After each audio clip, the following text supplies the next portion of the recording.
Bonjour, le message qui va suivre vous est présenté par l'église La Maison du Bâtisseur, avec pour orateur Luc Ondias, pasteur principal. Nous croyons qu'en l'écoutant, vous serez richement édifiés en Christ. Pour plus de renseignements, vous pouvez nous contacter par téléphone au 04 65 60 56, par mail en nous écrivant à contact@lamaisondubâtisseur.com ou en vous rendant sur notre site internet www.lamaisondubâtisseur.com. Nous vous souhaitons une agréable écoute. Que Dieu vous bénisse.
Celui qui est entré totalement découragé, merci parce que tu déverses sur lui une onction de courage, Père. Tu redonnes l'espoir à celui qui n'a plus d'espoir. Tu redonnes la vue à celui qui est aveugle. Tu fais entendre les sourds. Tu relèves celui qui était tombé sur moi, Seigneur. Tu répands ta grâce. Il y a une grâce surabondante, qui est surnaturelle, qui dépasse notre entendement. Il faut saisir le Saint-Esprit, il faut le toucher, et quand nous le touchons, il fait des prodiges. Voilà pourquoi nous devons insister, avoir soif. Nous devons être assoiffés de Dieu, assoiffés de sa présence, assoiffés de le connaître, assoiffés de sa parole. De dévotion sur moi, Père, réponds-la, manda la brostie.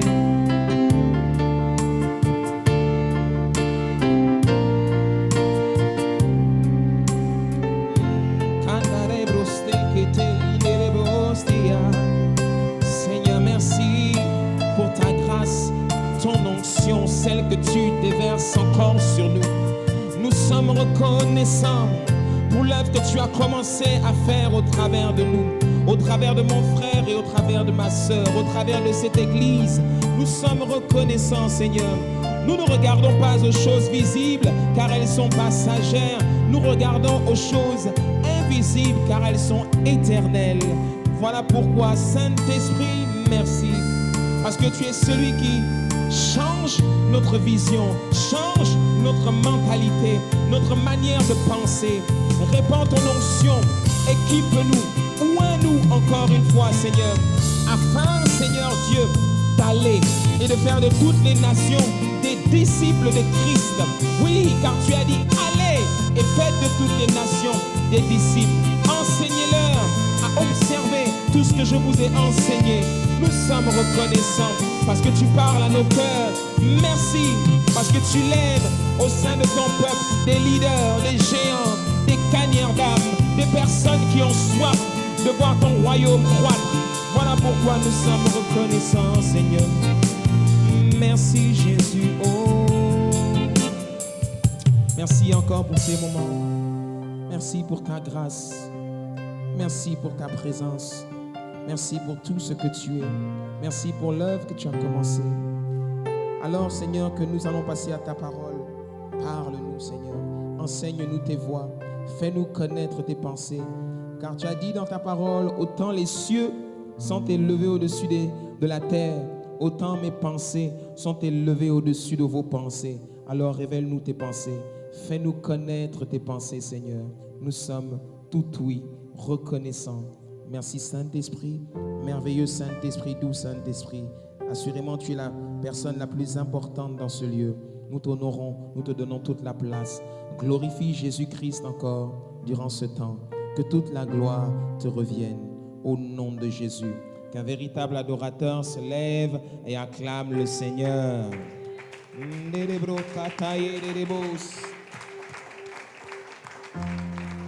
Amen. Amen. Merci Seigneur.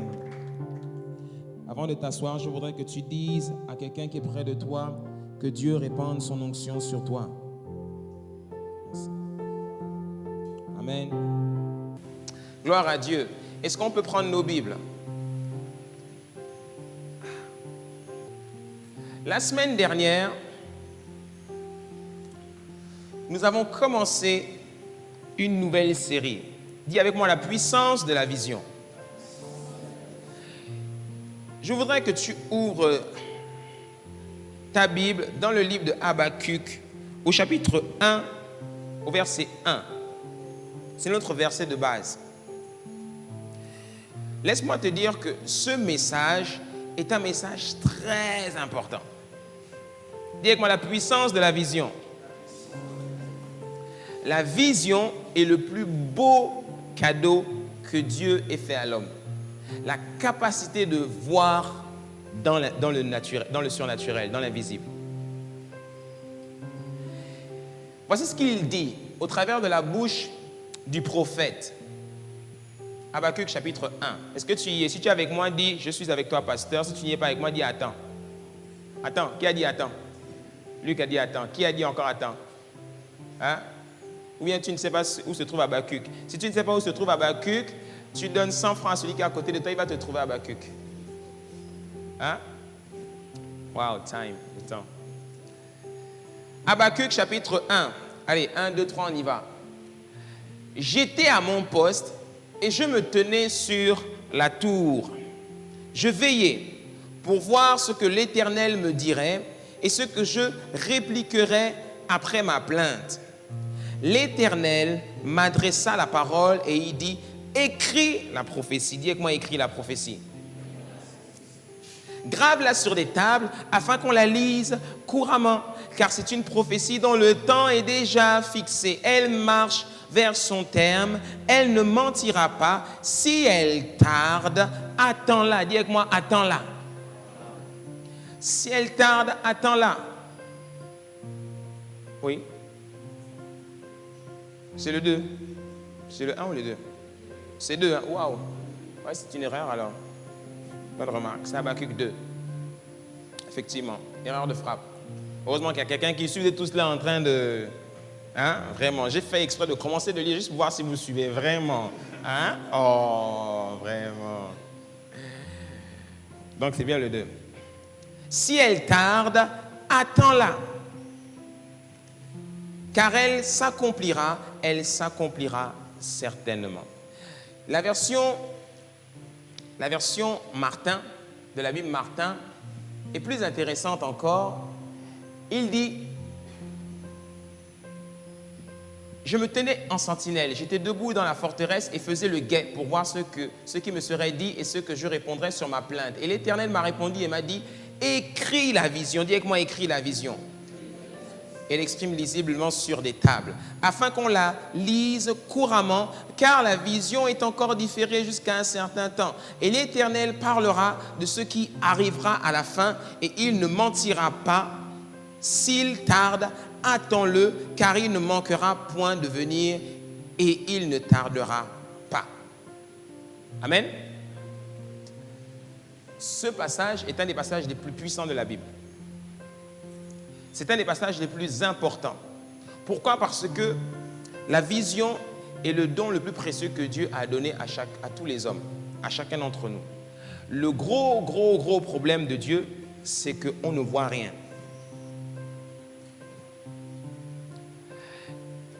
Le défi du Seigneur, quand il veut utiliser quelqu'un, c'est d'arriver à lui faire voir ce que lui, il voit.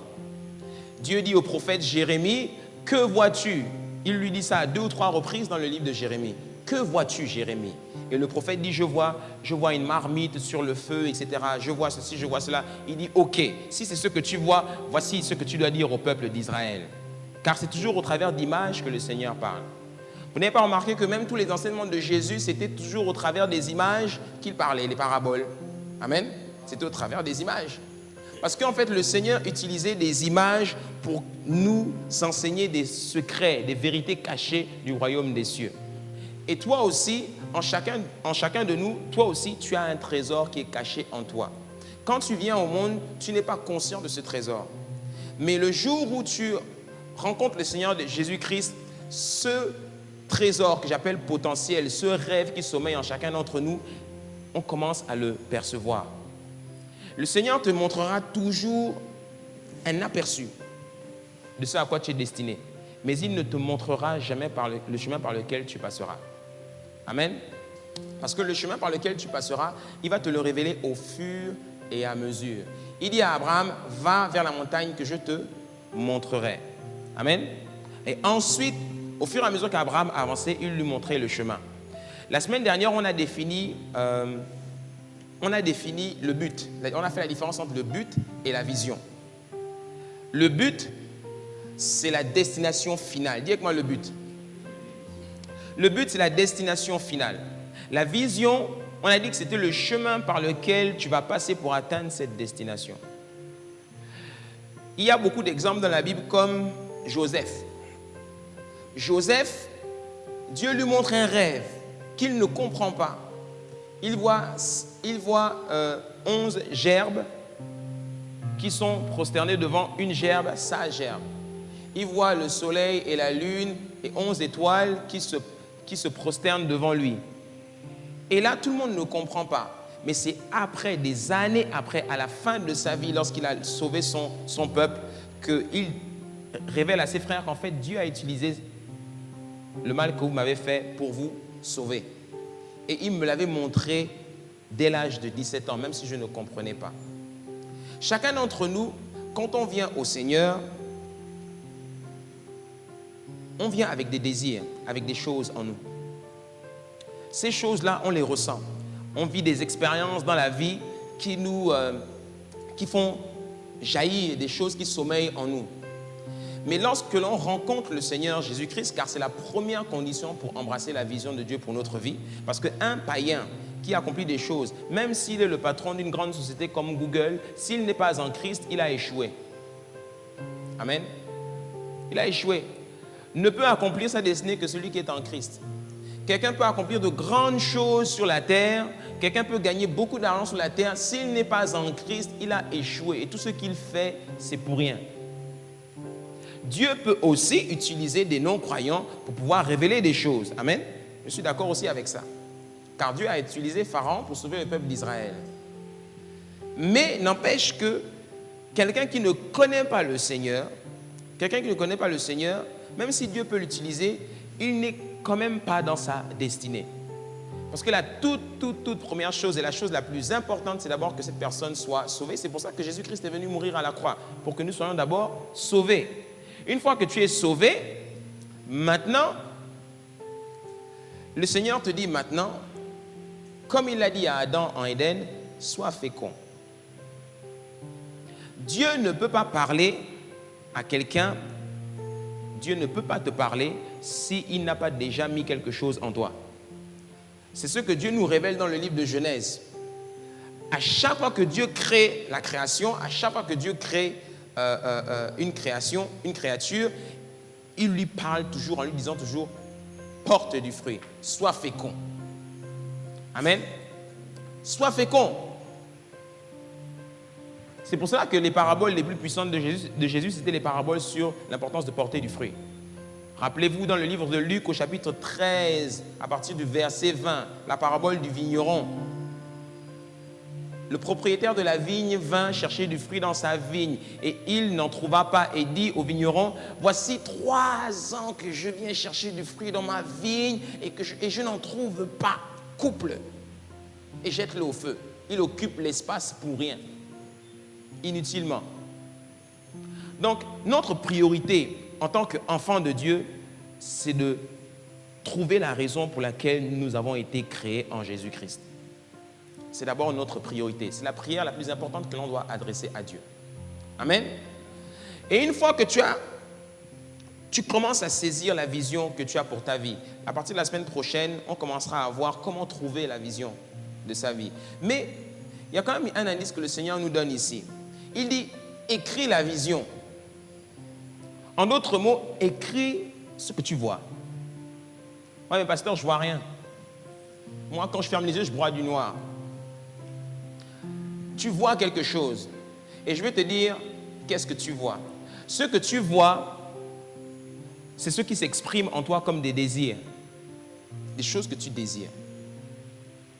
Les choses que tu désires en toi, ce sont des aperçus ou encore des indices de ton appel dans la vie. Je ne parle pas des choses charnelles qu'on désire, avoir une voiture, avoir une belle maison. Non, ce n'est pas de ça dont je parle. Il y a quelque chose que lorsque tu le vois chez quelqu'un d'autre, ou lorsque tu vois, ou lorsque tu le fais, il y a des choses que tu ressens en toi. Tu jubiles, ça te fait du bien. Hein? Amen? Il y a des choses que quand tu les vois chez quelqu'un d'autre, tu le regardes et puis tu dis, c'est ça que je dois faire en fait. C'est ça que je dois faire. C'est comme quelqu'un un jour est en train de regarder la télévision et puis il est passionné de films. Il ne sait pas pourquoi il est passionné de films, mais il aime les films. Nous, quand on regarde les films, on est juste ébloui par les scènes d'action, etc. Mais lui, quand il regarde un film, il comprend ce qui se passe, il analyse la scène, il regarde les angles de ci, cela, etc. Quand il est sur Internet, il aime aller sur les sites comme Premier, Allociné, pour regarder toujours les dernières sorties, parce qu'il connaît le nom de tous les acteurs par cœur, etc. Qui sait? Peut-être que tu as quelque chose à voir avec le cinéma ou l'audiovisuel. Amen. Donc la première chose que l'on doit faire d'abord, c'est écrire la vision. C'est-à-dire commencer à écrire, même si la vision n'est pas claire, tu écris d'abord.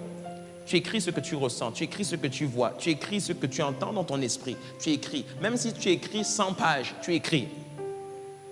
Parce qu'au fur et à mesure que tu écriras, tu te rendras compte que le Seigneur commencera à diriger ta plume et les choses deviendront plus précises. Amen. Écris la vision. Et il dit, attends-la. Ça, c'est une parole très importante. Attends-la pourquoi? Eh bien, parce que le processus d'accomplissement de la vision, en cours, tu vas rencontrer des difficultés. C'est pour ça que Dieu ne te révèle jamais la vision en entier. Si le matin, en te levant, imagine, tu te lèves le matin, et puis tu as un ange qui t'apparaît tous les matins. Bonjour maître, oui. Alors vous allez partir à 8h. À 8h05, vous allez rencontrer une voiture qui voudra vous cogner. Il faudra vous mettre sur la gauche. D'accord? D'accord. Ensuite, il y aura un feu rouge à 8h15. Il faudra vous arrêter. D'accord? Vous allez avoir un contrôle de police et le policier sera très désagréable parce qu'il voudra vous arnaquer 10 000 francs. Surtout, ne le lui donnez pas. D'accord? Il commence à te dérouler tout ce qui va se passer. T'imagines si on arrivait à connaître l'avenir? La vie ne serait pas excitante. Qui voudrait connaître l'avenir? Il ne faut pas lever la main, ne lève pas la main. Oh, toi aussi.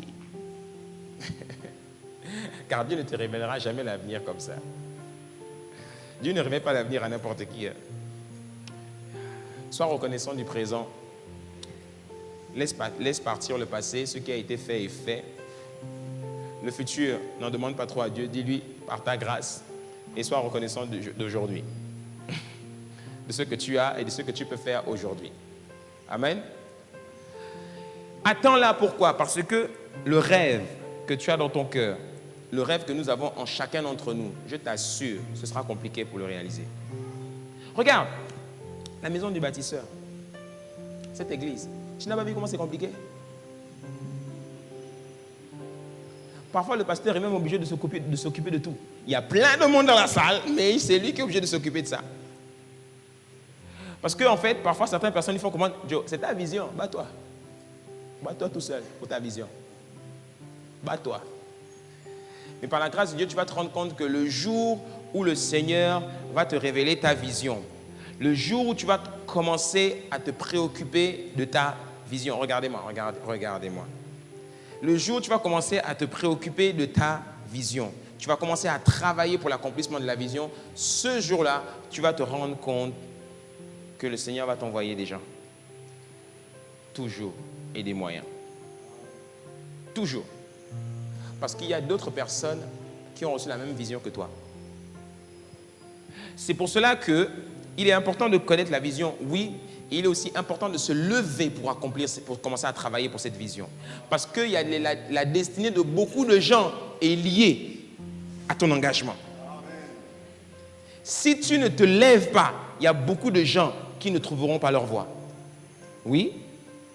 Regarde, au mois de janvier, nous sommes en train d'organiser la prochaine sortie pour aller dans les lycées MBA, lycée d'État, etc. Par le biais du concept « C'est possible ». Dis avec moi, c'est possible. Ça va être médiatisé, ça va passer à la télévision, à la radio. On va aller au lycée MBA pour commencer. On va réunir les étudiants du lycée Léon Bas et on va venir leur parler de ma passion, mon métier, trouver sa voie dans la vie, c'est possible. Si le pasteur Luc ne se lève pas pour faire ça, il y a beaucoup de jeunes qui risquent de rater leur vie. Et on va venir leur dire, avec tout le courage que le Seigneur nous donnera, c'est avec Jésus-Christ que vous pouvez y arriver. Sans lui, vous ne pouvez pas. Il faut prier que Dieu nous donne la sagesse. Mais si on ne se lève pas pour faire ça, il y a un jeune qui ne trouve... Tu ne sais pas qu'une parole, c'est pour ça que c'est important d'être connecté à la parole de Dieu. Une parole peut changer la vie d'une personne. Juste une parole. Il est là assis et il entend quelque chose. Tu es appelé à faire ceci, cela. C'est toi qui dois faire ça. Et puis dans sa chambre, avant de venir, il avait pressenti quelque chose dans ce sens-là. Et toi tu dis ça, mais sauf que pendant que tout le monde dans la salle prend ça comme une parole parmi tant d'autres, lui, ça arrive comme une révélation dans sa tête. Il dit, ça, c'était pour moi, ça. Un jour, il y avait un jeune pasteur qui avait démarré une église. L'église avait à peine une vingtaine de membres. Et ce pasteur est rentré chez lui un soir désespéré. Rassure-toi, ce n'était pas moi.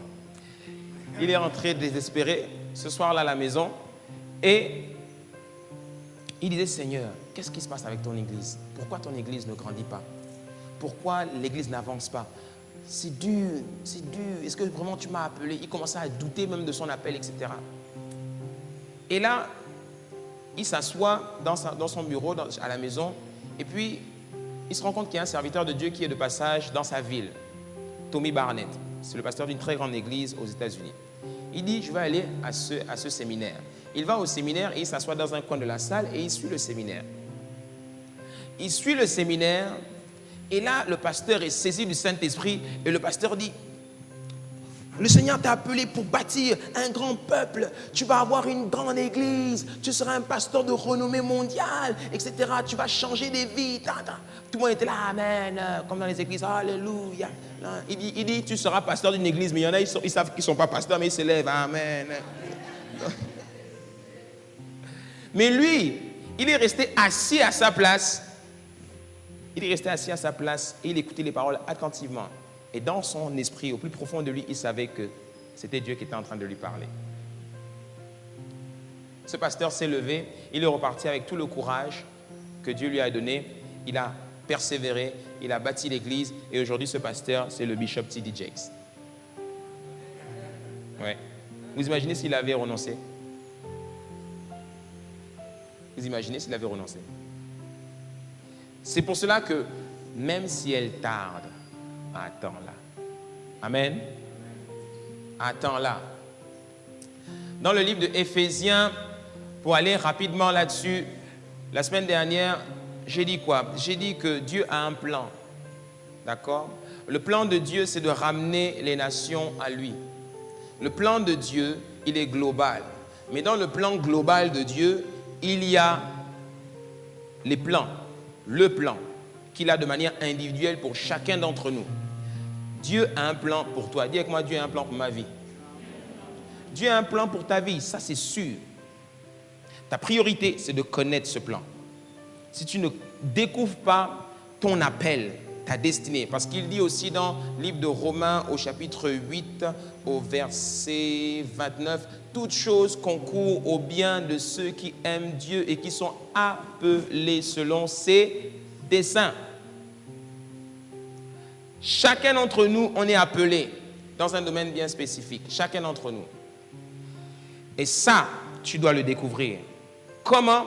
En te reconnectant d'abord avec ton Créateur et en lui demandant. Si tu t'ennuies dans tes activités, si tu t'ennuies au travail, tu ne sais pas ce que tu veux faire de ta vie, tu broies du noir, tu as peur, l'avenir est incertain pour toi, tu ne sais pas comment faire pour affronter l'avenir, tu n'as pas d'argent, tu n'as pas de travail, ou du moins, tu ne sais pas trop où aller.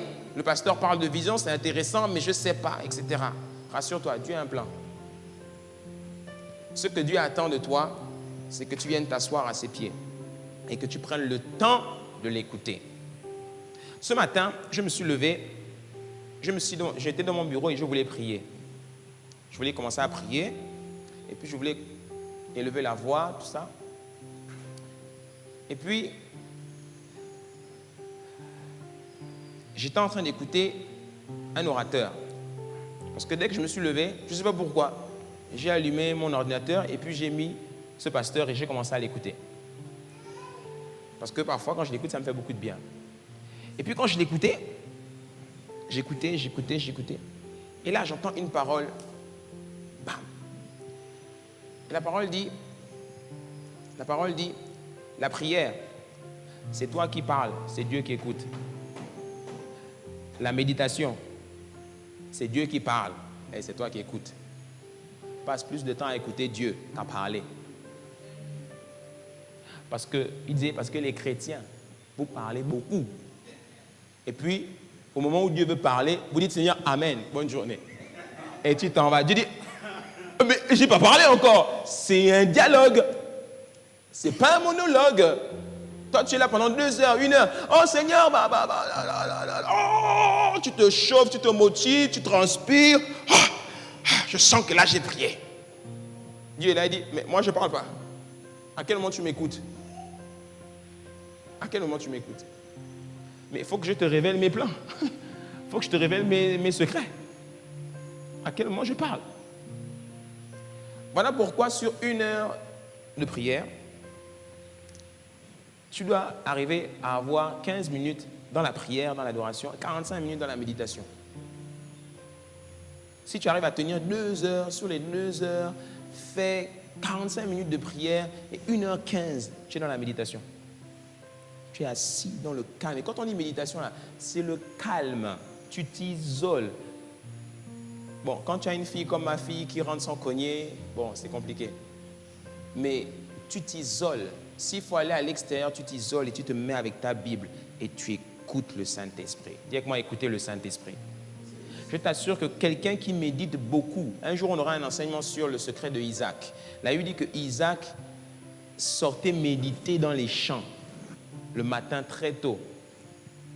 C'était ça la clé de sa réussite. Jésus, Marc 1 au verset 35, quand il faisait encore nuit noire, Jésus allait et s'isolait.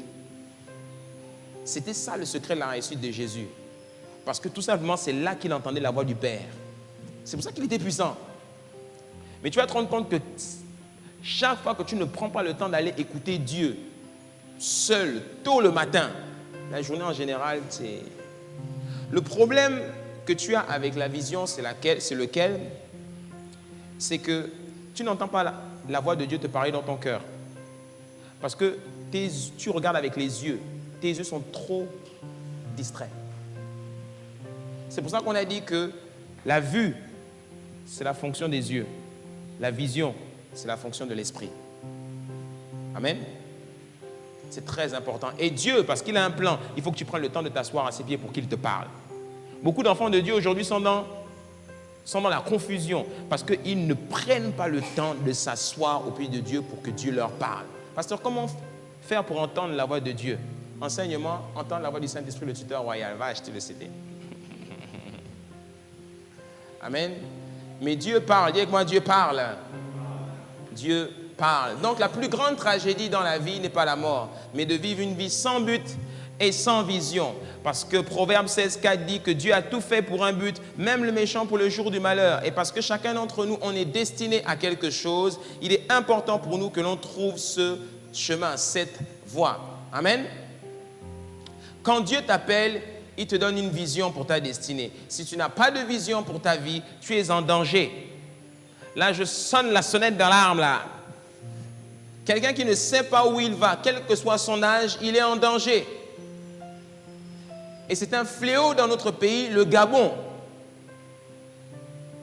Regardez ce qui excite le plus les gens au niveau politique, etc. C'est quoi le problème? C'est un problème de vision. Les gens s'associent avec d'autres personnes, les uns et les autres, mais en gros, on ne sait pas trop où on va. On ne sait pas où on va. Mais ceux qui sont censés apporter la lumière, c'est l'Église que nous sommes. L'espoir de cette nation, je vous le dis, c'est l'Église. Les gens qui vont changer ce pays, c'est l'Église. Et même au plus haut niveau de l'État, ce sont les chrétiens qui vont faire la différence dans ce pays. Je vous le dis au nom de Jésus. Amen. Donc, que ce soit au niveau d'une nation ou au niveau individuel, il est important pour chacun d'entre nous, il est important pour un enfant de Dieu de savoir où il va. Si tu n'as pas de vision, tu es en danger. Vivre sans vision claire de son avenir, c'est confier sa vie entre les mains de Monsieur Bonheur, Madame Lachance. Leur fils s'appelle Asa. J'espère que tu ne fais pas partie de cette famille. Dis avec moi, je ne fais pas partie de cette famille. Pasteur, dans le Gabon, là, on va faire comment? Le verbe de tous les Gabonais, on va faire comment? Voilà. On se contente de ce qu'on a et puis on va voir ce qui va se passer demain. Non, surtout pas. Si tu ne sais pas où tu vas demain, ça doit te préoccuper très sérieusement. L'homme sage et intelligent est celui qui a une vision et qui sait se concentrer dessus. Les gens qui réussissent et qui accomplissent des exploits dans ce monde, ce sont les gens qui ont une vraie vision. Des gens comme Mère Teresa, des gens comme Steve Jobs, des gens comme Martin Luther King, des gens comme Nelson Mandela. Tiens, parlons-en de celui-là. Nelson Mandela. Nelson Mandela est quelqu'un qui avait une vision claire et authentique pour sa nation, pour son pays.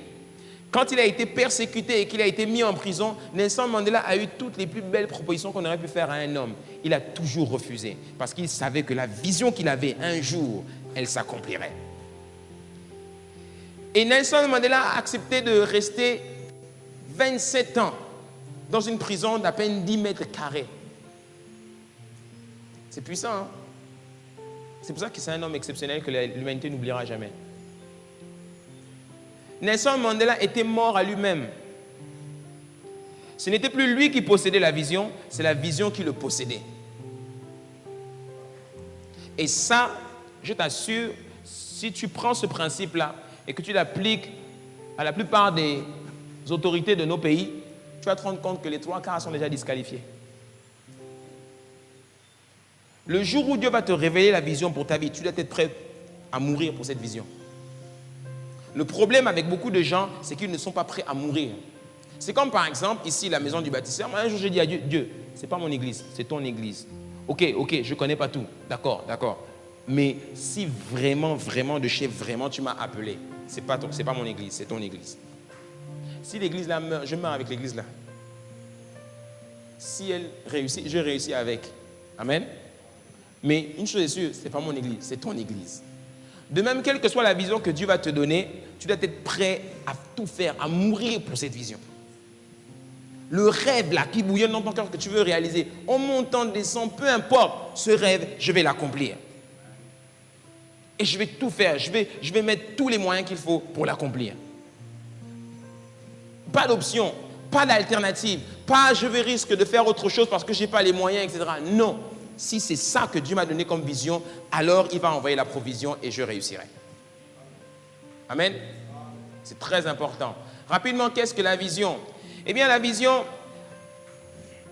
on refera un focus dessus à partir de la semaine prochaine. La vision, c'est la capacité à visualiser dans l'esprit ce que tu es appelé à être demain, ce que tu es appelé à devenir. Avoir une représentation claire de son futur, une image mentale de son avenir. Si je te demande qu'est-ce que tu veux être demain, tu dois être capable de fermer les yeux et de me dire, voici ce à quoi je suis appelé demain. Hier, on a fait un exercice assez intéressant avec les jeunes. Je leur ai demandé pendant quelques secondes de fermer tous les yeux. Ils ont tous fermé les yeux. Et je leur ai dit, commençons tous à rêver maintenant. On rêve. Ferme les yeux. Commence à te voir. Qu'est-ce que tu vois? Il y en a, ils se sont vus politiciens. J'ai dit politicien. Politicien ou politicien? Politicien. 3 petits points. Il y a des choses qui ne se disent pas tout haut. J'ai dit, ok, vaut mieux pas, parce que sinon ça va encore m'attirer des problèmes. Voilà. Il y en a qui se voyaient écrivains, d'autres se voyaient ingénieurs, d'autres se voyaient chefs d'entreprise. Il y a quelqu'un qui nous a dit que moi, mon rêve, il est mal tôt. Ça veut dire que c'est trop fort. Tu vois, je t'ai dit, je me vois faire des choses, c'est ça. Donc, je leur ai dit, rêvons, rêvons. Moi, c'est un exercice que je fais. Parfois, je me mets dans le calme et puis je rêve. Parfois, essaie de t'éloigner, va là au stade de l'amitié. Tu vas là-bas tout seul. Et puis, tu te mets dans un coin seul où c'est calme. Et puis, tu te poses et puis tu es là, tu rêves. Tu rêves. Tu rêves. Amen. Et ça, c'est un exercice que Dieu nous appelle tous à faire. La vision, c'est le plus beau cadeau que le Seigneur nous a donné. Regardez ce que la Bible nous dit dans 2 Corinthiens 5, 7. Car nous marchons non par la vue, mais par la foi. Nous marchons non par la vue, mais par la vision du cœur. Ce qui faisait que Paul était un homme exceptionnel, c'est parce que c'était un homme qui marchait avec une vision. Il a essuyé des coups, des persécutions, il a essuyé des attaques. On a failli le tuer à plusieurs reprises. Mais ce gars a dit, Seigneur, je vis pour cette vision et je mourrai pour cette vision. Alléluia. La vision, elle est le fruit d'un rêve que tu poursuis. Elle n'est pas le rêve, mais le chemin qui te conduira à la réalisation de ce rêve. Et tu dois la trouver. Tu dois la trouver. Amen. Et quand tu as une vision, le monde autour de toi, il n'a plus de limite pour toi. C'est pour cela que beaucoup se sentent incapables de faire des choses. Parce qu'ils n'ont pas une vision claire. Souvent, quand je parle ou quand je prie, je dis des choses. Parfois, mais qui sont même difficiles à percevoir. J'ai dit, Seigneur, je vois ceci dans la nation, au nom de Jésus, je vois ceci. Je vois le réveil dans la nation. Je vois un réveil spirituel dans cette nation. Je vois une jeunesse pour Christ, radicale, se lever pour le Seigneur, une jeunesse passionnée de Jésus qui n'a pas honte de s'afficher. Voici ce que je vois dans mon esprit. Seigneur, je vois une église qui se positionne aux portes de la ville, dans les médias, dans les affaires. Voilà pourquoi on a créé Oser entreprendre, parce que Seigneur, je vois des entrepreneurs dans ton église. Il y a trop de pauvres dans ton église. Trop de gens sont miséreux dans l'église. Trop de gens frôlent l'impensable. Tellement ils sont à terre. Trop de pauvreté dans les quartiers. Des gens qui se lèvent tous les matins, qui vont prier dans les églises, mais ils sont pauvres. Il y en a qui prient même dans des églises où c'est tellement dégueulasse que tu n'as même pas envie de rentrer. Il y a trop de pauvreté. Et s'il y a trop de pauvreté, j'ai dit, Seigneur, je vais me lever et je vais enseigner à l'église ce que tu m'as enseigné sur la prospérité pour que l'église prospère. Et dès qu'on a commencé, on a fait juste 1 mois d'enseignement sur la prospérité. Mon Dieu, les messages que j'ai reçus sur Facebook. Il y en a un, il m'a écrit, il m'a dit, pasteur, je vous écris, je vous laisse mon numéro de téléphone, appelons-nous, Bible à la main, je vais vous prouver que la prospérité, ce n'est pas le message de la Bible, etc. J'ai dit, ah, laisse-moi tranquille, toi. Oublie-moi. Parce qu'un jour, le Seigneur m'a dit, l'église, c'est un jardin. Si ce que tu veux récolter, plante-le. Si du 1er janvier au 31 décembre, tu es toujours en train d'enseigner comment chasser les démons, c'est une bonne chose. Tu vas avoir des chasseurs de démons qui connaissent toutes les techniques pour chasser les 666 démons qui existent. Mais tu auras toujours des gens pauvres dans ton église. Les gens ont des défis, ils ont des problèmes à relever. Les gens, ils doivent trouver du boulot. Les jeunes doivent réussir leurs études. Dans l'église, tu as des gens qui sortent ensemble, qui veulent se marier. Tu as même des gens qui en cachette couchent ensemble. Il faut enseigner aux gens ces choses. Les gens, il y en a même qui s'engagent dans des partis politiques pour militer. Il faut leur enseigner ce que c'est que le pouvoir au regard de Dieu. Il faut leur enseigner ça, pour ne pas qu'ils aillent s'engager n'importe comment et poursuivre des causes qui ne les concernent pas. Un chrétien, normalement, ne doit pas s'engager n'importe comment dans les causes. Regardez ce qui s'est passé à Paris il y a 2 jours. Les gens en ce moment là-bas sont remplis de douleur et de haine en même temps. Là, ils veulent tuer tout le monde là. Et tu vois sur des comptes chrétiens, de chrétiens qui sont chrétiens convertis, hein, je suis Paris, tout ça. Est-ce que ça te concerne? Ouais, mais je suis français. Non, tu n'es pas français, tu es fils du royaume des cieux. Parce que Paul a dit dans Éphésiens 6 que ce n'est point contre la chair et le sang que nous avons à lutter, mais contre les esprits méchants, les autorités dans les lieux célestes. Donc le combat, il est spirituel. Donc arrête de t'engager dans des trucs. Alors qu'en 2016, tout le monde sera échauffé, échafaudé pour aller parler beaucoup dehors, nous on sera ici en train de prier. Dis amen à ça quand même. Oui, parce qu'on sait que c'est spirituel. Amen. Donc c'est très, très, très important d'amener les gens à comprendre que sans vision, ils ne peuvent aller nulle part. C'est très, très important. Parce que Jésus-Christ a dit dans Marc 9, 23 que tout est possible à celui qui croit. Tout est possible. Voici l'histoire d'un grand homme, et on va finir avec lui. L'histoire d'un grand homme, et on avance cette montre-là. Voici l'histoire d'un grand homme. Cet homme est l'homme le plus extraordinaire de la Bible. C'est l'homme le plus extraordinaire de la Bible. Cet homme, c'est Paul. Cet homme, Paul, n'avait pas de vision claire pour sa vie. Il ne savait pas où il allait. Il était intelligent, instruit dans la parole de Dieu, mais il était convaincu que Jésus était un escroc et que les disciples étaient une secte qu'il fallait absolument détruire. Donc il s'était levé un beau matin et a commencé à persécuter l'Église. Et là, le Seigneur se révèle à lui un jour et lui dit, Paul, pourquoi est-ce que tu me persécutes? Hein? Tu ne peux rejamber contre l'aiguillon. Maintenant, lève-toi. Et il dit à Ananias, lui, là, va lui imposer les mains pour qu'il retrouve la vue et je vais lui montrer comment il va souffrir pour le Seigneur. Et un jour, Paul, après maintenant des années de ministère, Paul se trouve devant le roi Agrippa et Paul fait ce discours qui est un discours extrêmement puissant dans le livre de Actes, chapitre 26 au verset 12. Paul dit, mais lève-toi et tiens-toi sur tes pieds. C'est le Seigneur qui est en train de lui parler. Il racontait ce que le Seigneur lui disait. Lève-toi et tiens-toi sur tes pieds, car je te suis apparu pour t'établir ministre et témoin des choses que tu as vues et de celles pour lesquelles je t'ai choisi, un mot qui manque, pour lesquelles je t'ai choisi du milieu de ce peuple et du milieu des païens, vers qui je t'envoie, afin que tu leur ouvres les yeux pour qu'ils passent des ténèbres à la lumière et de la puissance de Satan à Dieu, pour qu'ils reçoivent par la foi en moi le pardon des péchés et l'héritage avec les sanctifiés. En conséquence, roi Agrippa, je n'ai pas résisté à la vision céleste. Dis avec moi, je n'ai pas résisté à la vision céleste.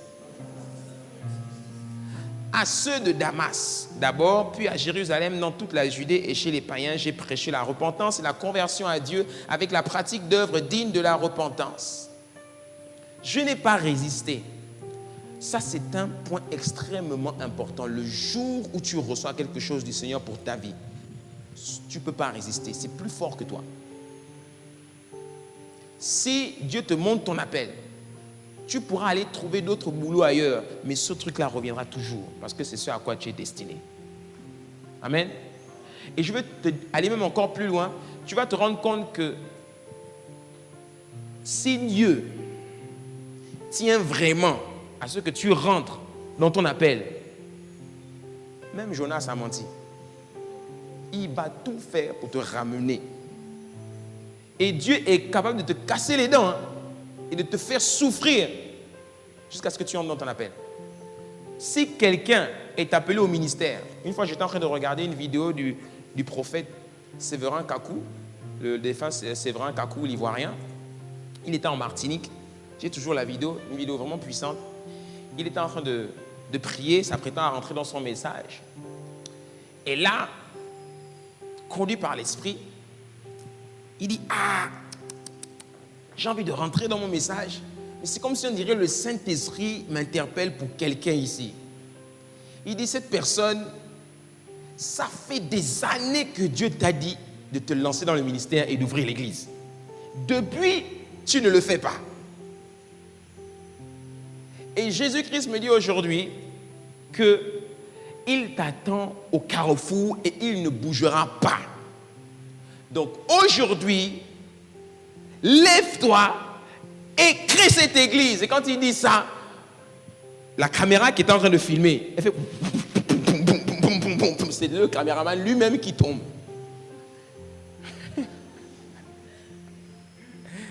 Tout le monde. Et puis quelqu'un vient prendre la caméra. Mes frères, c'est comment? Et puis il est là par terre. Tout le monde est tranquille dans l'église, il n'y a que lui.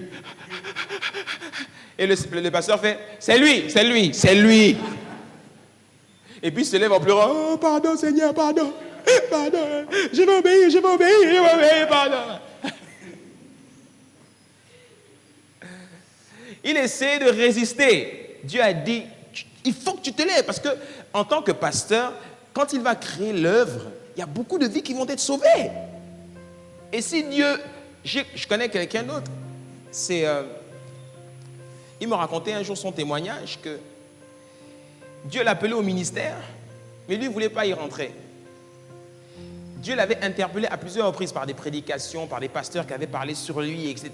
Le gars, il avait trop peur de rentrer dans le ministère. Un jour, il dort tranquillement dans sa chambre. Et puis, Dieu lui donne un songe où il voit des centaines de gens qui sont en train de descendre une colline, comme des zombies. Et puis, au bout de la colline, il y a un grand ravin, et dans le ravin, il y a du feu. Et les gens arrivent au ravin, ils tombent dans le ravin, les uns après les autres. Et ils voyaient plein de monde tomber dans le ravin. Et à un moment, Dieu change l'angle de la caméra, et puis Dieu montre quelqu'un qui est aussi en train de partir. Et c'est lui. Et là, il entend la voix du Saint-Esprit qui lui dit, si tu ne te lèves pas pour obéir à ce que je t'ai dit, non seulement toutes ces âmes vont mourir, vont aller en enfer, et toi aussi. Et là, il se réveille tout en sueur. Ce jeune homme, c'est celui qui a créé le site internet enseigne-moi.com. Est-ce que vous vous rendez compte s'il n'avait pas obéi? Amen. La vision. Dis avec moi la vision. Il dit, je n'ai pas pu résister à la vision et j'ai dû obéir. Pour finir, très rapidement, je ne pense pas qu'on terminera, on continuera certainement la semaine prochaine, mais on va commencer avec quelques points. Par rapport à l'histoire que l'on vient de lire, j'ai relevé 12 leçons de discipline. Dis avec moi la discipline sur la vision. 12 leçons qui te permettront de veiller à ce que la vision que Dieu t'a donnée s'accomplisse. 12. 12 leçons, 12 principes de discipline que tu ne devras jamais oublier. 12 domaines dans lesquels la vision va te conduire. Le premier, c'est que la vision que Dieu dépose dans ton cœur est le moteur de ta vie et te donnera toujours la force de te relever dans l'épreuve. Parce que il dit d'abord à Paul, lève-toi et tiens-toi sur tes pieds. Quelles que soient les épreuves que tu vas rencontrer sur ta route, sache que c'est la vision que Dieu t'a donnée quand tu étais seul qui te donnera toujours la force de continuer à te battre. Amen. Ce que Dieu t'a dit quand tu étais seul dans l'obscurité, en plein jour, quand l'épreuve arrivera et que les gens vont t'insulter, les gens vont dire que tu es un bon à rien, les gens vont dire que tu as raté ta vie, les gens vont dire que tu te trompes, tu devras te rappeler de ce que le Seigneur t'avait dit. Et je t'assure que le test du doute et de l'incrédulité, il viendra. Je t'assure, il viendra. Oh, je sais de quoi je parle. Il viendra. Et je peux t'assurer que l'ennemi qu'on appelle incrédulité et doute, quand ils viennent, ah mon ami, ils peuvent te faire sérieusement reculer et tout abandonner. Ce business que tu veux lancer depuis, combien de fois au Gabon, quand tu regardes l'environnement économique dans lequel nous sommes, tu dis, il faut juste laisser tomber et aller bosser comme tout le monde, être fonctionnaire quelque part. Un oncle là-bas me trouvait un poste et puis voilà, je me débrouille avec mes petits 400 000, 300 000 francs par mois. Je me bats pour garder ma PIP et puis je construis ma baraque et puis je loge ma famille et puis on se bat comme ça, quoi. Et puis chaque fin de mois, dès que tu as l'argent, une semaine après, tout l'argent est déjà parti dans les charges. Et puis tu dois maintenant attacher les reins pendant 3 semaines pour attendre encore le prochain chèque à la fin du mois.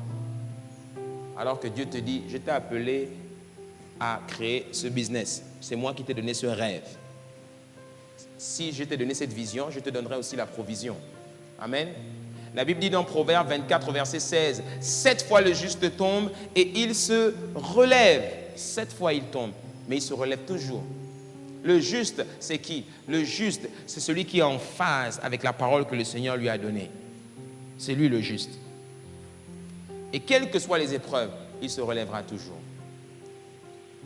Deuxième leçon à tirer, c'est que la vision que tu auras pour ta vie te rappellera toujours ton identité aux yeux de Dieu. Toujours. Parce que tu rencontreras des situations sur le terrain qui te feront croire que tu es quelqu'un d'autre et que tu n'es pas appelé à ça. Ça, c'est sûr. Il dit à Paul, car je te suis apparu pour t'établir, quoi? Ministre et témoin des choses que tu as vues et de celles pour lesquelles je t'envoie.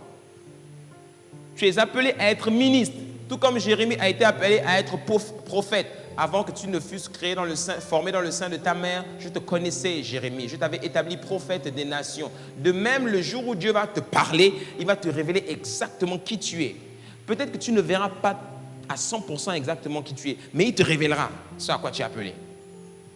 Je t'assure, s'il y a bien une prière à laquelle Dieu répond, c'est celle-là. Adresse-la à Dieu. S'il faut prendre un temps de jeûne, prends un temps de jeûne. S'il faut faire une offrande au Seigneur, fais une offrande au Seigneur. Mais dis au Seigneur, Seigneur, révèle-moi qui je suis pour toi. Amen. Et le Seigneur te le révélera. Je t'assure, il te le révélera. Elle te rappellera toujours ton identité. Galates 3, 26, regarde ce qu'il nous dit. Car vous êtes tous fils de Dieu par la foi en Jésus-Christ. Vous tous qui avez été baptisés en Christ, vous avez revêtu Christ. Vous êtes fils de Dieu. Paul est en train de leur rappeler que arrêtez de vous prendre la tête là, à raisonner sur des sujets qui n'ont ni queue ni tête, sur est-ce que vraiment vous êtes des chrétiens ou pas. Vous êtes fils de Dieu. Pasteur, je ne sais pas si je suis protestant, catholique, baptiste, adventiste, musulman. Dans ma famille, mon père était musulman, ma mère était catholique, mon grand-père était athée. Et dans ma famille, j'ai des oncles qui sont adventistes et d'autres qui sont baptistes. Alors tout ce mélange-là, pasteur, en fait, qu'est-ce que ça crée chez moi? Rien du tout. Tu es fils de Dieu. Et fils de Dieu, je suis appelé à quoi? Le but de la vie d'un fils de Dieu, c'est de glorifier le Père sur la terre. Et c'est ce à quoi tu es appelé. Amen. 3. La vision te distinguera parmi les autres. Dis avec moi, elle me distinguera. Tu vas te rendre compte que quelqu'un qui a une vision pour sa vie, est quelqu'un au milieu des autres qui se fait rapidement remarquer. Les quelques petites sorties que j'ai faites à la radio, depuis qu'on a commencé l'émission C'est possible, ou bien les quelques petites sorties qu'on a faites dans Libreville, très rapidement, les gens m'ont remarqué. Parce que ce n'est pas courant d'entendre quelqu'un parler comme ça. Amen. Et tu verras que dans ta vie à toi, quand tu auras une vision et que tu auras commencé à travailler pour ça, tu verras que les gens commenceront à te trouver différent. Je t'annonce une chose, c'est que le jour où tu vas embrasser pleinement la vision pour ta vie, il y a des gens qui te tourneront le dos et qui t'abandonneront. Il y en a même qui diront que tu es devenu fou. Oui. Oui, je te l'annonce. Je t'ai choisi du milieu de ce peuple et du milieu des païens. Dieu te prendra toujours au milieu des autres pour faire ce que les autres n'ont pas pu faire. Et il dit qu'il le fera au travers de toi au nom de Jésus. Amen. Regarde ce qu'il dit en concernant Jésus. Après que Jésus eut achevé ses discours, Matthieu 7, 28, la foule fut frappée de sa doctrine car il enseignait comme ayant autorité et non pas comme les autres. À la maison du bâtisseur, on a un enseignement qui est très différent de beaucoup. C'est pour cela que notre enseignement n'est pas populaire. Mais tu vas te rendre compte que Jésus-Christ n'était pas populaire. Et Jésus-Christ au début n'attirait pas les foules. Qu'est-ce qui a fait que Jésus-Christ a attiré les foules d'après toi? Tu penses que c'était son enseignement? C'était quoi qui attirait les foules? Les miracles. Je te dis, si on commence à faire les séances de délivrance et miracles ici, oh laisse chasser les démons, écraser les têtes, casser leur le cou. Tout ça, tu vas voir. Mais pourtant, le Seigneur nous dit persévérer dans cet enseignement, car c'est l'enseignement du salut pour beaucoup. Amen. 4. La vision te permet d'identifier les gens vers qui Dieu t'envoie, parce qu'il dit à Paul, vers qui je t'envoie. Chacun d'entre nous ici, nous sommes une solution pour un type de personne. Chacun d'entre nous. Dis avec moi, je suis une solution. Tu ne peux pas être une solution pour tout le monde, parce qu'il y a un peuple de personnes pour qui Dieu t'a créé. Il y a une catégorie de personnes vers qui Dieu va t'envoyer.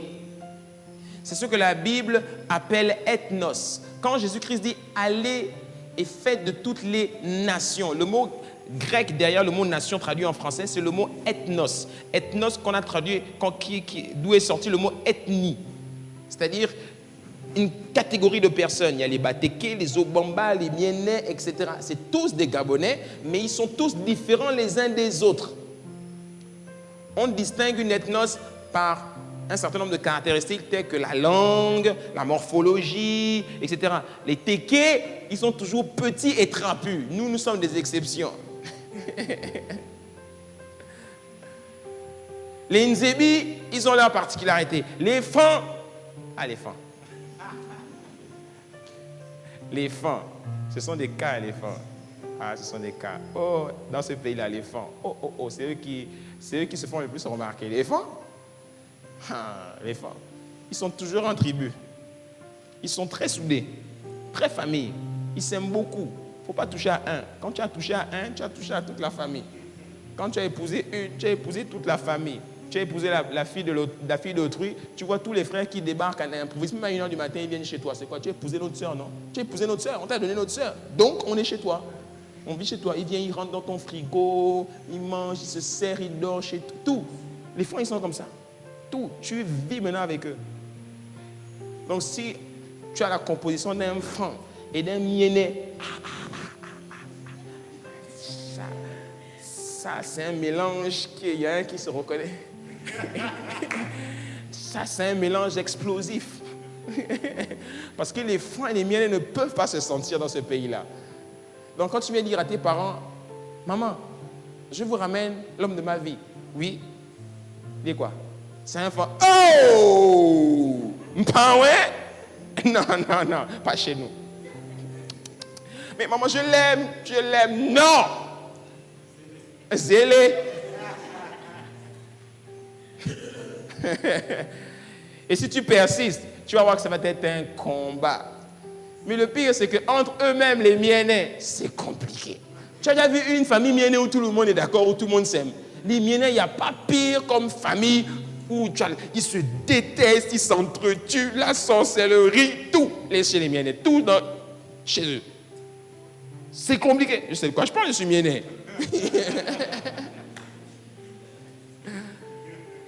Non, il y a trop de problèmes chez les Mienais, tu vois. Mon Dieu, trop de problèmes. C'est vraiment, ils sont de la même espèce, la même famille, mais ils vont se tirer dessus comme si on disait, ils sont possédés. C'est tout le contraire chez les Fans. Les Fans, ils sont soudés. Famille, même quand ils ont des problèmes, tu les verras, ils sont toujours en famille. Les Tékés aussi sont comme ça aussi un peu. Ils sont très famille, les Tékés aussi. Mais les Mienais, non. Bon, le reste, je ne maîtrise pas. Amen. 4, la vision te permet aussi d'identifier, bien sûr, toujours, plutôt, acte 13, verset 46. Regarde ce qui est écrit. Les Juifs, parce que c'est une erreur que Paul avait fait au début. On a bientôt fini.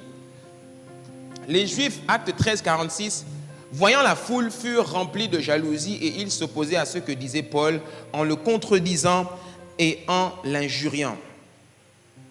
Paul et Barnabas leur dirent avec assurance, c'est à vous premièrement que la parole de Dieu devait être annoncée. Mais puisque vous la repoussez et que vous vous jugez vous-même indigne de la vie éternelle, voici, nous nous tournons vers les païens. Car ainsi nous l'a ordonné le Seigneur, j'ai été établi pour être la lumière des nations, pour porter le salut jusqu'aux extrémités de la terre. Il avait reçu la vision dans le livre de Actes au chapitre 26. Dieu lui avait dit, je t'ai pris du milieu des païens pour aller vers les païens, pour leur ouvrir les yeux, les amener de Satan à Dieu. Mais lui, qu'est-ce qu'il a fait? Il est d'abord allé vers les Juifs. Et il a trouvé là-bas de la résistance. Laisse-moi te dire que quand tu te lances dans un domaine vers des gens et que tu trouves que ces gens te résistent beaucoup, pose-toi la question si tu es vraiment appelé à travailler là-dedans. Parfois, la résistance peut être signe que tu es sur la bonne voie. Mais quand ce sont les hommes en personne qui te disent non, on ne veut pas de toi ici, il faut toujours te demander si c'est vraiment là que tu es appelé. Ou bien il y a encore un autre indice, quand tu te lances dans un secteur d'activité, imagine par exemple dans les affaires, et tu te rends compte que depuis que tu t'es lancé dedans, tu broies du noir, c'est compliqué, tu as du mal à lever des fonds, c'est juste impossible. Peut-être parce que tu t'es trompé. Amen. Paul s'était trompé. Et le ministère de Paul a décollé à partir de là quand il s'est tourné vers les païens. Qu'est-ce qui s'est passé chez nous à la maison du bâtisseur depuis des mois? On a organisé événement après événement. On a communiqué où? Sur des radios chrétiennes. Chrétiennes de chez chrétiennes, consacrées chrétiennes, avec que des chrétiens qui écoutent. Dieu nous a dit, mais je ne vous ai pas envoyé vers les chrétiens. Je vous ai envoyé vers les non-croyants. C'est pour cela que tu n'as pas remarqué, fils, que ton discours passe plus chez les non-croyants que chez les chrétiens. Les non-croyants écoutent beaucoup plus les messages de la maison du bâtisseur que les chrétiens. Je vous l'annonce. Plus les non-croyants écoutent. Amen. Et Dieu nous dit, c'est vers eux que vous devez aller. Au lieu d'aller communiquer sur les radios chrétiennes, communiquez sur les radios non chrétiennes. Télévision non chrétienne. Organisez vos événements pour toucher les non chrétiens. Allez sur Facebook, Twitter, touchez-les et attrapez-les. C'est ça votre appel. Amen. Dis avec moi, je serai un gagneur d'âme. Ouais. 5. La vision te donne la feuille de route à suivre pour accomplir ta mission. Oui, parce qu'il dit à Paul, afin que tu leur ouvres les yeux pour qu'ils passent des ténèbres à la lumière et de la puissance de Satan à Dieu. Voici ta feuille de route.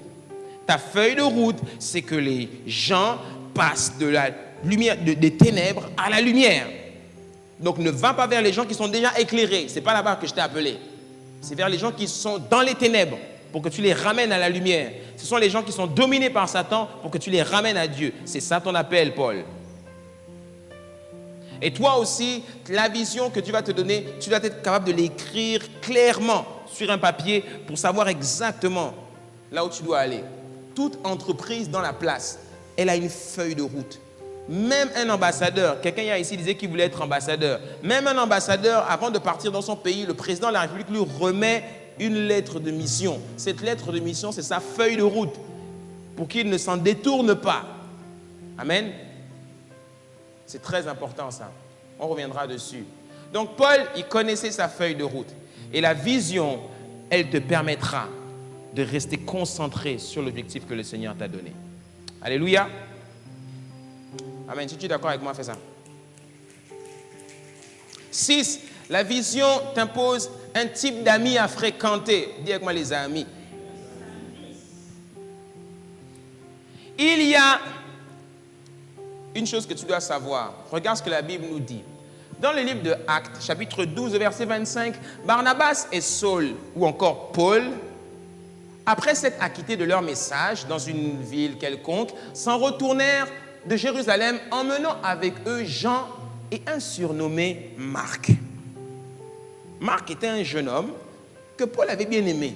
Il était intéressant, ce garçon. Il voulait vraiment rester avec eux. Oh, il a vu le ministère de Paul. Marc, c'est celui qui a écrit le livre de Marc. Il a vu le ministère de Paul et il était content.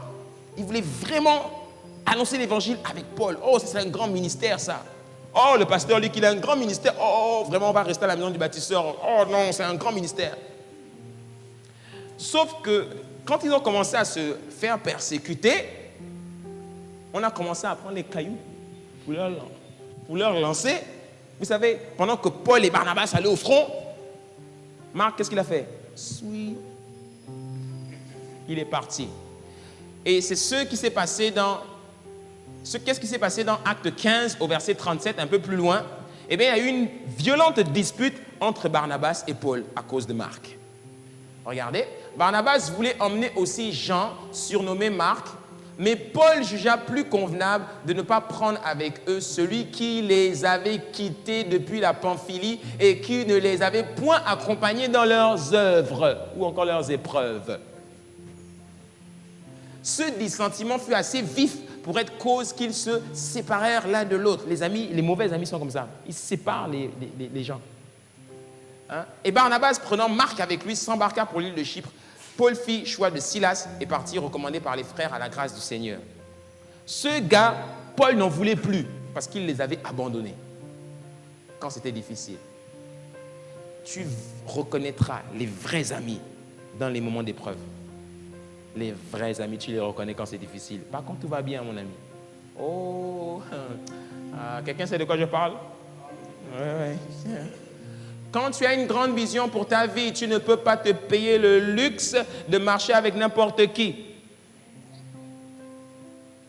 Oui, il y a des fréquentations qui sont des pertes de temps et d'énergie pour toi. Tu dois t'en séparer et même effacer leur numéro de téléphone. Et dans les nouveaux téléphones, il y a des fonctions bloquées, c'est appelant. Pour ça, quand il appelle, il tombe toujours sur tout. Et quand il vient chez toi, c'est le seul moment où je te permets de dire au gardien, dis-lui que je ne suis pas là. Je ne veux pas le voir, lui. Bon, enfin, il ne va pas mentir, mais bon. Mais c'est le seul moment où dis-lui que je suis occupé à la douche, tout ce que tu veux, mais il ne rentre pas chez moi. Je ne veux plus le voir, lui. Le véritable ami, dis avec moi le véritable ami. Il te permet de grandir. Chaque fois que tu es avec lui, tu te sens challengé. Il te permet d'avoir confiance en toi. Il te rassure. Il t'encourage. Il croit en toi. Il croit en ton potentiel. Il sait que Dieu t'a donné quelque chose et que tu vas réussir. Voilà pourquoi il est avec toi. Le véritable ami te permet de chercher davantage Dieu et il te donne par sa compagnie. Il te donne tout ce dont tu as besoin pour accomplir ta mission. Il aime ta compagnie et tu aimes sa compagnie. Il n'est pas là par intérêt.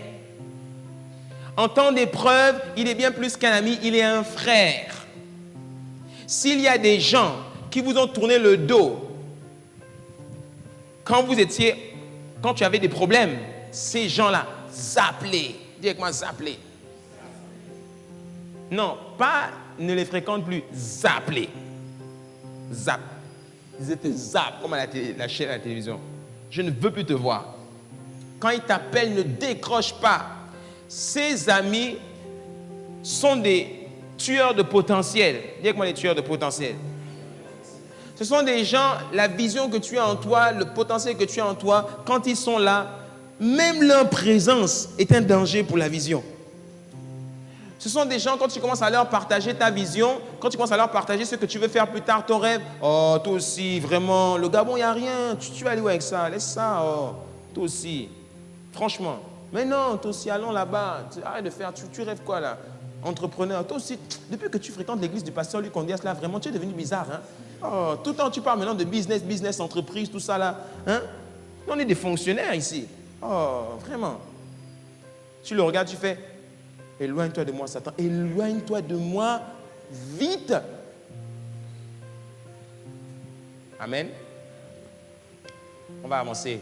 La vision t'impose un type de lecture très important. Pourquoi? Parce que tout simplement, la lecture. Non, peut-être que je devrais davantage insister sur ce point-là, vraiment, parce que ça là... Parce qu'il y en a, tu vas te rendre compte que, regarde bien, tous les problèmes que tu as eu dans ta vie, tous les problèmes, argent, famille, tout, c'était toujours lié à quelqu'un. C'était toujours lié à quelqu'un. Tous les problèmes que tu as eu. Chaque fois que tu as un problème, regarde s'il n'y a pas quelqu'un dans l'entourage qui est à l'origine de ça. Vous savez, les visionnaires sont des gens qui ont très peu d'amis. Ce sont des gens qui sont souvent seuls. Ils n'ont pas beaucoup d'amis. Moi, je suis quelqu'un, je suis tout le temps seul. Je connais beaucoup de monde. Je fréquente beaucoup de monde à longueur de journée par le biais du travail. Mais je suis un solitaire. Parce que tout simplement, l'ami, c'est quelqu'un à qui tu ouvres ton intimité. Quand il entre dans ton intimité, il connaît tout de toi. Et il peut te détruire de l'intérieur. Et il faut savoir faire attention aux gens. Oh, dis moi, tu ne connais pas les gens. Je t'assure, les gens qui sont autour, tu ne les connais pas suffisamment. Oh, ma femme et moi, on a de l'expérience, chérie. Non? On a de l'expérience. Oh, ma femme, elle peut se mettre ici 2 heures et vous parle du sujet là. Elle maîtrise ça.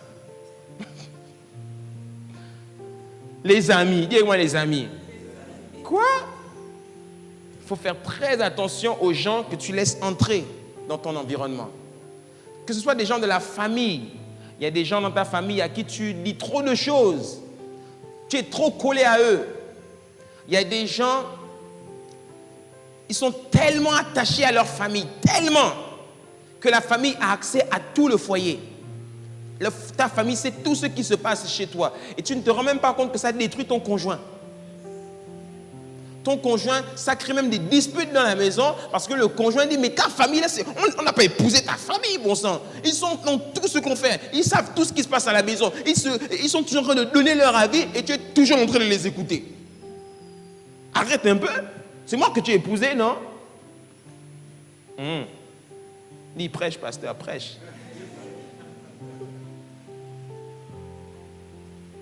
Donc, il faut faire très attention aux fréquentations. Il y a des amis qui sont pour toi des sorties de route. Sortie de route égale accident. Tu risques de te casser les dents, voire de détruire ta destinée parce que tu fréquentes certaines personnes. Il y a des gens qui ont une mauvaise influence sur toi et qui peuvent faire avorter ta vision avant le temps. Et tu dois t'écarter de ces gens-là. Il y en a, vous savez de quoi je parle. Tu es là, tu es chrétien. Dieu t'a donné une vision pour ta vie. Tu sais que tu vas quelque part, tu as pris un engagement avec le Seigneur. Et puis, depuis là, tu as rencontré une fille. Cette fille, elle te fait les beaux yeux. Tout le temps, elle est en train de te tirer, t'emmener.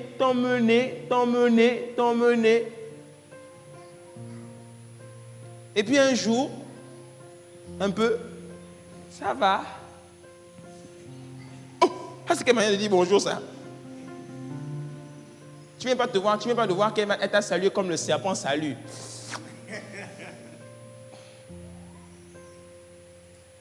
Et derrière, comme tu es trop aveuglé par ton orgueil, tu ne te rends pas compte que en fait, c'est un esprit de séduction qui ne te regarde pas toi, mais regarde le potentiel, le rêve qui est en toi. Et c'est ça qui veut détruire. Amen. Et quand tu discernes ça, parce que le Saint-Esprit te révélera toujours que c'est un ennemi. Quand le Saint-Esprit va te révéler ça, tu la mets dehors ou tu le mets dehors. éloigne-toi de moi. Amen. Vous devez faire vraiment attention à ça. Je vous assure, c'est très important. Le diable, s'il y a bien quelqu'un qui connaît votre destinée mieux que vous-même, c'est le diable. Satan connaît votre destinée mieux que vous-même. Il sait qui vous êtes et ce à quoi vous êtes appelé. C'est pour cela que la parabole du semeur est la parabole au-dessus de toutes les paraboles. Parce que cette parabole dit dans la première catégorie qu'il vient avant que tu ne comprennes et il enlève la parole du royaume. Parce qu'il sait que si tu comprends ce que le pasteur Luc est en train de dire là, tu deviens quelqu'un de très dangereux demain. Amen. Je vais vite parce qu'on a fini. Ta vision t'impose un type de lecture, évidemment. Psaume 119, 16, je fais mes délices de tes statuts, je n'oublie point ta parole. Tout ce que tu lis doit être inspiré et conduit par ta vision, par le rêve que tu as. Il y a des lectures qui ne sont pas appropriées à ta destinée. Et parce que ton intelligence est le capital réussite de ta vie, tu dois te cultiver, développer ton intellect, parce que tu en auras besoin pour accomplir la vision. Amen.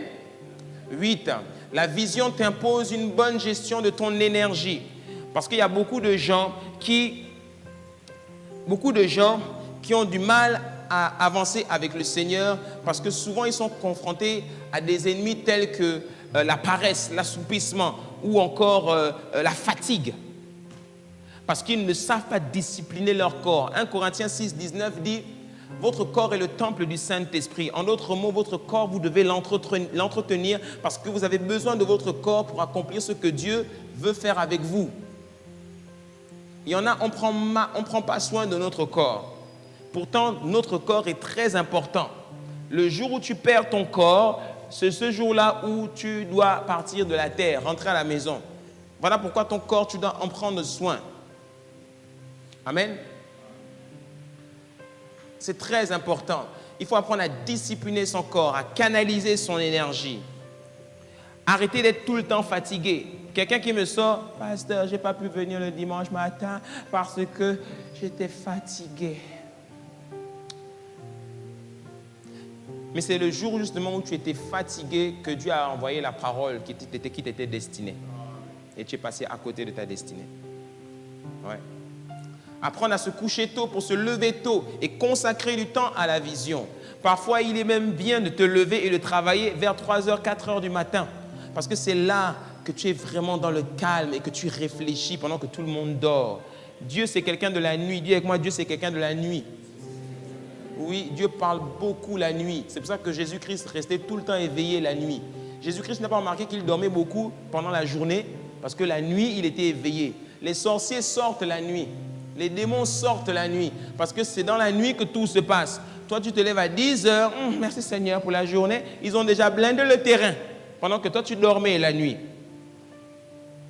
Il faut se lever parfois, très tôt.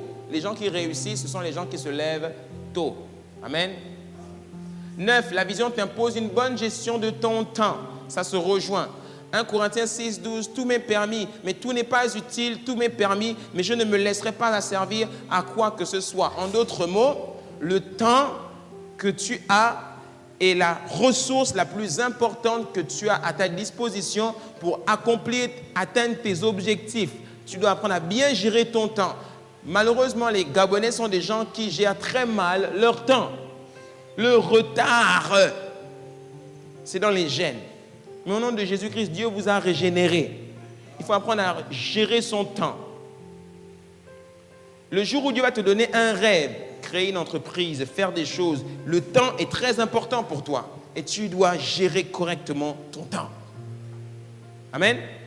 C'est très important. Même tes loisirs, tes moments de détente, tout doit être lié à ta vision. Tu ne dois pas perdre du temps. Un jour, tu auras un certain âge et tu vas mourir. Dis avec moi, un jour, je vais mourir. Dis, je vais mourir un jour. Dis. Assure-toi, même tu te dises ou que tu ne dises pas, tu vas mourir un jour. Donc, il faut savoir qu'un jour, tu as une deadline. Donc, tu dois accomplir des choses sur la terre. Un jour, j'ai regardé une étude qui avait été faite par un cabinet américain. Et ce cabinet avait fait des calculs sur la vie de quelqu'un qui vivait à peu près 50 ans, 50 à 60 ans. Si cette personne dort 8 heures par jour, comme la moyenne des gens, passent en moyenne 2 à 3 heures dans les transports, dans les loisirs, la télévision, environ 1 heure pour manger par jour, etc. Le temps de partir d'un point à un autre, etc. Tu vas te rendre compte que tu n'as pas beaucoup de temps dans la journée. Ils ont fait l'addition de cette moyenne de temps et ils se sont rendus compte que sur une espérance de vie de 70 ans, la personne n'avait rien fait ou avait dormi en moyenne 42 ans. Tu imagines quelqu'un qui vit 70 ans et qui ne fait rien pendant 42 ans. Il a à peu près une vingtaine d'années seulement pour accomplir des choses. C'est pour ça que le système dans lequel on vit là, c'est un système qui détruit les gens. Et quand quelqu'un arrive à te construire une boîte comme Apple ou Microsoft, ce sont des gens exceptionnels. Parce que c'est juste gigantesque d'avoir fait ça en si peu de temps. Amen. 10. La vision t'impose une bonne gestion de tes priorités et de tes décisions. Job, chapitre 22, verset 28. À tes résolutions répondra le succès. Sur tes sentiers brillera la lumière. Les décisions que tu prendras, tu dois t'assurer de te concentrer sur ce qui est essentiel, sur ce qui est prioritaire pour toi. Ce qui n'est pas prioritaire pour toi, tu dois l'éloigner. Tu ne dois pas le considérer. Dis avec moi les priorités. Les priorités, c'est très important. Un leader, ici on parle beaucoup de leadership, un leader est quelqu'un qui sait où sont les priorités. Un enfant de Dieu est quelqu'un qui sait où sont les priorités. La parole de Dieu est une priorité, au-dessus de toutes les priorités. La prière est une priorité. Fréquenter les bonnes personnes est une priorité. Aller à l'église est une priorité. Être attaché à une famille spirituelle est une priorité. Être instruit dans la parole de Dieu est une priorité pour ne pas te faire avoir. Car les gens qui ne sont pas intelligents, ils se font toujours avoir. Tu n'as pas remarqué que les gens qui gagnent le plus d'argent dans la vie, ce sont les gens qui sont les plus intelligents? Si tu n'es pas intelligent dans la vie, tu finiras pauvre. Amen. Est-ce que ça parle à quelqu'un? Amen. Avant-dernier point, la vision. Dis-moi la vision. Pour ta vie, elle influencera le choix de ton conjoint pour le mariage. Et la personne que tu vas épouser demain doit être dictée ou encore déterminée par le rêve que tu as. Si tu as un rêve dans la vie et que tu vas épouser quelqu'un qui n'est pas d'accord avec ce rêve, il va te tuer. Imagine que pasteur que je suis, j'ai un rêve et je n'avais pas épousé ma femme, j'avais épousé quelqu'un d'autre. Et que cette personne me dit, ton histoire d'église là, j'en veux pas. Il y a problème. Tu as épousé la mauvaise personne. Tu as raté l'étape du nommage. Pour ceux qui ne savent pas, l'étape du nommage, c'est quand Dieu dit à Adam, il faut que cet homme-là ait une aide. Donc au lieu d'emmener la femme, il dit à Adam, nomme d'abord les animaux pour voir comment tu vas je vais voir comment tu vas les appeler. Et c'est après avoir nommé les animaux qu'il l'endormit et sortit sa côte. Et là, quand il se réveille, il fait « Ah, voici enfin !» C'est le mot qu'il utilise. « Voici enfin celle qui ose de mes os et charge de ma chair. » Ça veut dire que dans les animaux, quand il est nommé, là, il est en train de chercher sa femme. Et heureusement qu'il a réussi le test. Parce qu'il y en a qui ratent le test. Et quand tu rates le test, tu te retrouves à aller épouser des lions, des hyènes, des vipères, Imagine, tu te trompes, tu vas épouser la vipère. Parce qu'en fait, tu vas te rendre compte que dans la vie, tu vas avoir beaucoup de coups de cœur. Tu vas sortir avec des gens, il y a même à qui tu vas t'attacher. Tu vas même croire que c'est la femme de ta vie, l'homme de ta vie. Et puis un jour, ça casse, et puis ça te fait mal. Et puis tu dis, mais pourtant, j'étais sûr qu'on était fait l'un pour l'autre. Dieu dit, non, c'est le processus de nommage. Ne t'attache pas. Adam ne s'est pas attaché à la vipère, il ne s'est pas attaché à la hyène, il ne s'est pas attaché au lion. Ils ne sont pas de la même espèce. Si tu t'attaches à quelqu'un qui n'est pas de la même espèce que toi, vous risquez de mettre au monde des bâtards. Non, Dieu ne veut pas que vous mettiez au monde des bâtards. Il veut que vous mettiez au monde des personnes de la même espèce que vous. Le problème, c'est qu'il y en a, au moment où la vipère s'approche, comme elle lui fait les yeux de vipère là, il dit, c'est celle-là ma femme. Elle te fait d'abord les yeux doux, et puis un jour, quand tu rentres à la maison, un soir, tu rentres après 20 heures, elle te regarde avec ses yeux de vipère, et puis elle dit, tu étais où? Tu étais où? Tu étais où? Hein? Je vous ai raconté l'histoire du travailleur de ma maman qu'on va chercher, et puis au moment où on arrive devant son portail, on entend une voix forte. Viens ici, viens ici, viens ici, viens ici. Et puis on entend, bam, et puis on voit quelqu'un qui sort du portail. Il attrape la tête et puis il vient devant nous. Et ma mère aime ça. Et puis elle fait, oh, ta femme te frappe. Ta femme te frappe. Il dit, mais maman, on va faire comment? Il était mince, court, petit détail. Et puis on voit une grosse qui sort. Elle fait, tu vas rentrer le soir, non, tu vas rentrer ici. Et puis elle dit, c'est ta femme? Il fait, hey, maman, c'est ma femme. Il a épousé la mauvaise personne. Puis, et il ne peut plus divorcer. Pauvre de lui. Et il dit, c'est comme ça tout le temps quand il rentre à la maison. Tu étais où? Ah, c'est moi l'homme de la maison là. Bah, tu as dit quoi? Tu as dit quoi? Tu as dit quoi? Tu as dit que tu es quoi? Je suis. Tu as dit quoi? Je suis ton humble mari.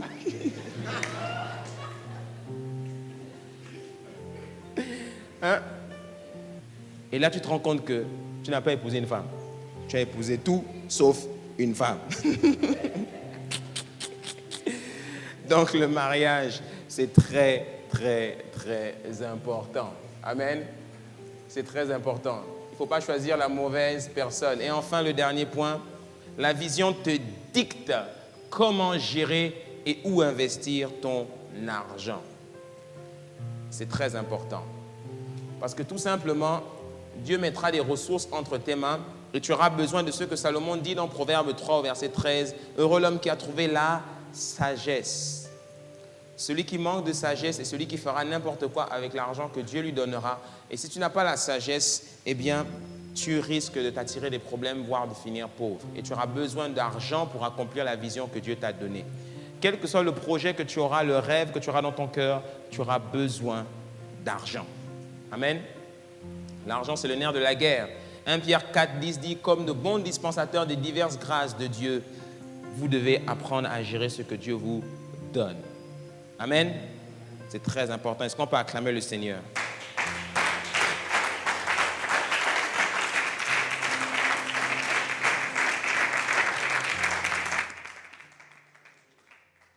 J'ai pris le temps de terminer cet enseignement pour la simple bonne raison qu'il y a beaucoup de choses à dire sur le sujet. Et la semaine prochaine, je voulais qu'on continue, pas qu'on reste encore sur ce point. Et ce sujet est très important. C'est un sujet qui a changé ma vie. C'est quelque chose sur lequel je reviens tout le temps. J'en parle beaucoup parce que moi-même, à titre personnel, je m'investis beaucoup sur la vision que Dieu m'a donnée. Je travaille, je médite, je m'implique, je dépense de l'argent parce que je sais que lorsque ce rêve sera accompli, non seulement ma vie sera totalement transformée, mais la vie de beaucoup de gens aussi seront transformées. Amen.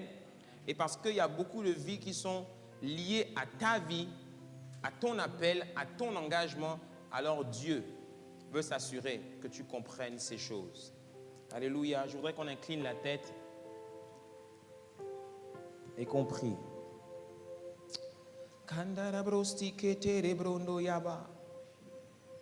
Poursuis la vision que Dieu t'a donnée. Si tu es convaincu que le Seigneur t'a donné ce rêve et que tu sais qu'il vient du plus profond de ton cœur, ne te relâche pas. Accroche-toi. Accroche-toi. Et que Dieu étende sa main sur toi et qu'il dépose sur toi son onction, qu'il t'équipe, qu'il te donne les ressources et les moyens dont tu as besoin pour réaliser cette belle vision que tu as dans ton cœur. Ne t'inquiète pas si elle a l'air grande. Ne t'inquiète pas. Parce que le Seigneur sait qu'au moment, au temps marqué, il interviendra. Pour le moment, tu as l'impression que Dieu n'est pas encore entré en scène. Eh bien, c'est parce que tout simplement dans le scénario, ce n'est pas encore le temps pour lui de rentrer en scène. Pour le moment, c'est toi qui es encore en travail. Et il attend de toi que tu persévères, que tu travailles, que tu ne te relâches pas. Et lorsque tu seras à bout de force, il enverra un Simon de Cyrène qui t'aidera à porter ta croix pour arriver jusqu'à Golgotha. Oh oui, il mettra sur ton chemin les vrais amis, les gens qui croient en toi et qui t'aideront à porter ta croix jusqu'à l'arrivée. Pas des gens qui t'injurient, pas des gens qui ne croient pas en toi, pas des gens qui t'abandonnent en cours de route. Et il y en aura beaucoup qui t'abandonneront, mais ne t'inquiète pas. Rappelle-toi toujours que les gens avec qui tu commences, ce n'est pas ceux avec qui souvent tu termineras la course. Parce que beaucoup t'abandonneront en cours de route, mais tu devras t'accrocher au Seigneur. Croire en cette vision, croire au potentiel qu'il a déposé en toi, parce que Dieu sait qu'il y a beaucoup de vies qui seront sauvées et transformées au travers de ta vie. Seigneur, nous te sommes reconnaissants. Merci pour la vision. Merci pour ta grâce. Merci, Père. Béni sois-tu pour cette parole. Peut-être que nous avons pris du temps, Seigneur, pour, Seigneur, donner cette parole. Mais oh, combien elle est importante, Seigneur. Alors nous te sommes reconnaissants. Accorde à ton peuple, Seigneur, de voir ce que tu veux qu'ils voient, de comprendre les mystères cachés du royaume. Révèle-leur le potentiel que tu as déposé en eux. Lève des leaders, des champions, des championnes, des radicaux pour Christ, des personnes qui sont passionnées de Jésus et qui ont choisi de marcher pour vivre pour les desseins que tu as pour eux. Oh oui, Seigneur, peut-être que ce ne sera pas facile. Le vent soufflera, la tempête se lèvera, il va pleuvoir. Seigneur, il y aura des difficultés en cours de route. Mais merci parce que tu nous équipes, tu nous rends forts et tu nous permets de rester debout et de ne pas renoncer, Seigneur. Répands ton onction sur moi, Seigneur. Répands ton onction sur mon frère et sur ma sœur, Seigneur. Au nom de Jésus-Christ. Oh, répands ton onction, répands ton onction. Est-ce qu'on peut tous chanter ça ensemble? Sur moi. Nous espérons que vous avez été richement édifiés par cet enseignement. Pour plus d'informations au sujet de l'église La Maison du Bâtisseur, vous pouvez vous rendre sur notre site internet www.lamaisondubâtisseur.com. Si vous désirez avoir d'autres produits enregistrés à La Maison du Bâtisseur, vous pouvez soit commander directement en ligne ou téléphonez-nous au 04 65 60 56 ou envoyez-nous votre demande par email à l'adresse suivante contact@lamaisondubâtisseur.com. À très bientôt et que Dieu vous bénisse.